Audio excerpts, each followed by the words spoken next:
I honestly, like, while I'm filming, like, want to keep asking, like, am I doing a good job? Am I saying the right thing? Am I representing men okay? Am I not super mansplaining something?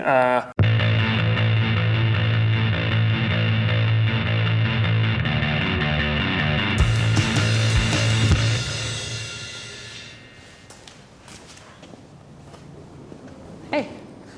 Hi. When did you first hear about abortion and what it is? I was born in 1959. The idea of abortion was almost like a witchy thing. It was almost like you could go to like an old lady in Louisiana and take some herbs, and that's how much it was a magical mystery to us. I was raised in a very Christian household. I remember hearing that abortion was not an acceptable thing. I was in high school. There was a girl that already had 2 kids. Her family wanted her to have an abortion, and then she was just like, there's no way, I don't believe in it. How did you feel about that when you heard about that?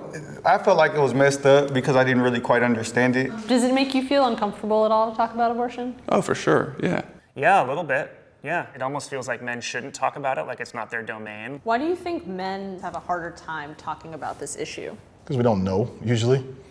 We just don't know a damn thing about abortion. Honestly, I think most men don't care. The men who don't feel uncomfortable talking about this issue are trying to take away abortion access from women. I think that it makes it difficult for men to speak up. As somebody who feels like they want to be an advocate for women and women's rights, I want to be able to talk about it openly, but at the same time, I don't want to get in the way. Like, I don't want to pretend like I'm an expert on abortion and take up the space of someone who's actually having to make that decision for themselves. Do you think some men are afraid of saying like the wrong thing when talking about this topic? I'm terrified of saying the wrong thing. Are you kidding me? I feel that all the time.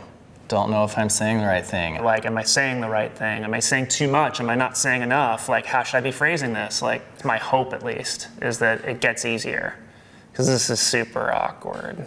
Have you ever talked to another man one-on-one about abortion? Not too much, nah. That's kind of like one of those things that guys don't really talk about to each other. I can't imagine, like, at the bar. So what do you think about abortion?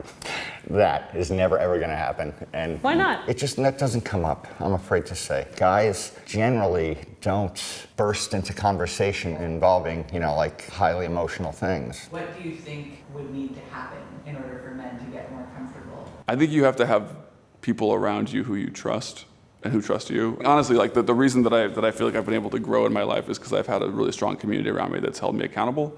And from a men's perspective, I can't say enough about the really amazing and pretty transformative power of really strong and emotionally connected male friendships. I, for one, don't even talk to a lot of guys about anything. 95% of my best friends are women. I have very few buddies, no one that I could cry on the phone with at all. So the people you would cry on the phone with are women? Yes, indeed. It would be more that, yeah.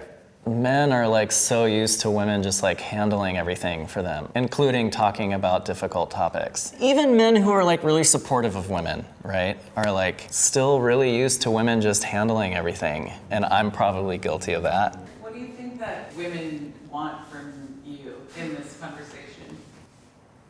That's a real, maybe they just want to know that they have an ally. Maybe they know that I understand. I don't know. So weird. I totally feel like I'm saying the wrong shit. Has your life been impacted by abortion access? No. I've never gotten somebody pregnant that ended up having an abortion. Do you know that for sure? I'm pretty sure anybody that I've ever been with wanted to have a kid with me, so I don't think that would have been a problem. Has your life been impacted by abortion access? No, not directly. Yes, but not in a way that I can say is like a direct action that I can point to. It affects friends, it affects family members, it affects society, politics. There's not anything that it doesn't touch, so I guess yes. Has your life been impacted by abortion access? Yeah, I got someone pregnant when I was young. She told me she was going to get an abortion and did not want me to help out in any way, which was kind of hard for me to accept. Even still a little bit hard for me to accept because I want to do the right thing and be supportive. But that's what she wanted, so that's what we did. Do you think that experience affected the way that you talk to women about these things in the future? Oh, for sure. Like in what way? I got a vasectomy, don't have to worry about jack shit anymore. Have you been responsible for contraception in your relationships before? Oh yeah, I don't trust women. What do you mean? Hell no, I don't trust them. Nah. I love women, but I don't trust them. If I go to a girl's house and she had the condoms, that would be hella sketchy to me. Like I'd be What? like, so you just do this all the time? Like, I don't know about you. Would you sleep with someone who was against abortion? Yeah, that wouldn't be a deterrent. But would you ever sleep with someone who was against abortion? Probably no. No. Hell no. Probably not. Have you ever had that conversation with a partner before you sleep with them? No, I don't think so. I don't think that's a conversation that has ever come up before I've slept with someone. Why not? It's a downer. If you're having the conversation about abortion before you're having sex, it sounds super healthy. And that's not the way that people communicate. So the title of this video series is Abortion is for Everyone. Does that resonate with you at all? And it's okay if it doesn't. Yeah, I feel like abortion, it impacts everyone. But is it for everyone? I think people have a choice to make. The title of this video series is Abortion is for Everyone. Does that resonate with you? I could agree with that. Any of us could have been aborted.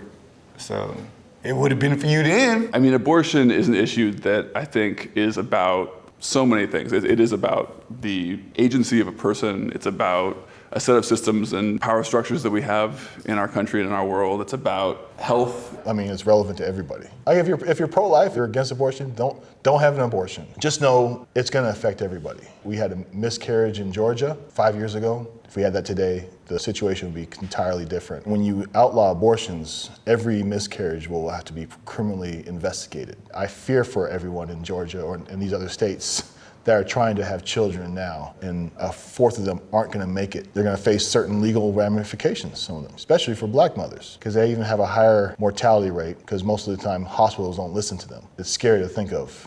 Do you think men should be talking about abortion? Yes. The numbers support access to abortion. If those numbers aren't loud, it's not going to drown out the other side and make the change have some wind behind its sails. And if men are not part of that conversation, that's a pretty big chunk of that large majority who are not actually putting momentum behind abortion access. And so I think it's super critical for men to figure out what their role is in the abortion discussion so that when we're talking about abortion, it's not something that can get siloed and put away as something that someone else will deal with. And we leave it yet again to women to sort out the biggest and hardest questions.